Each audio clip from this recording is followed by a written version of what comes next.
નમસ્કાર વિદ્યાર્થી મિત્રો, જય હિન્દ, વંદે માતરમ. હું દીપક બોખા રીપી લર્નિંગ હબના માધ્યમથી આપની સાથે આપણે આજે જોવા જઈ રહ્યા છીએ ધોરણ 12ની અંદર ચેપ્ટર નંબર 8 માનવ સ્વાસ્થ્ય અને રોગો, અને એના બેઝિક ક્વેશ્ચનથી આપણે શરૂઆત કરીએ છીએ. એટલે આપણે એને 3 પાર્ટમાં લેવાના છીએ. પહેલા પાર્ટની અંદર તમારું એનસીઆરટી સ્ટ્રોંગ કરીએ, એટલે એનસીઆરટીની લાઇન બાય લાઇન આપણે ક્વેશ્ચન્સ લેવા છે. તમારી એનસીઆરટીની બુક બાજુમાં રાખજો.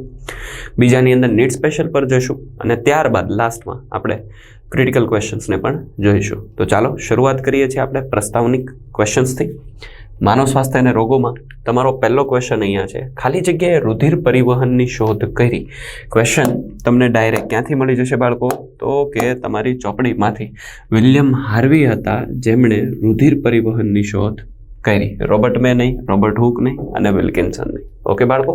બીજો સવાલ, માનવ સ્વાસ્થ્ય કઈ બાબતોથી પ્રભાવિત થાય? જનની ખામીઓથી પ્રભાવિત થાય? હા, રોગ થાય તો થાય. થેલેસેમિયા લઈ લો, સિકલ સેલ એનિમિયા લઈ લો, હિમોફિલિયા લઈ લો. ચેપથી પણ પ્રભાવિત થાય છે, સ્વાસ્થ્યને અસર થાય. સૌથી મોટી બીમારી જે આપણી વચ્ચેથી આવીને ગઈ, કોરોના. અને જીવનશૈલી, આપણી જીવનશૈલીની પણ માનવ સ્વાસ્થ્ય ઉપર અસર થાય. એટલે આપણા માટે જે જવાબ છે એ કોણ બનશે? ઉપરના બધા જ. ત્રીજો, સ્વાસ્થ્ય લોકો માટે અથવા તો સ્વાસ્થ્ય લોકો માટે નીચેનામાંથી અસંગત વિધાન પસંદ કરો. એટલે આપણે શું પસંદ કરવાનું છે? અસંગત વિધાનને પસંદ કરવાનું છે. સ્વસ્થ લોકો વધુ સક્ષમ સાથે કામ કરી શકે છે, વિધાન સંગત છે. આર્થિક સમૃદ્ધિમાં ઘટાડો થાય. ભાઈ સ્વસ્થ હોય તો આર્થિક સમૃદ્ધિમાં ઘટાડો થાય? ન થાય, ઉલટાનો શું થાય? વધારો થશે.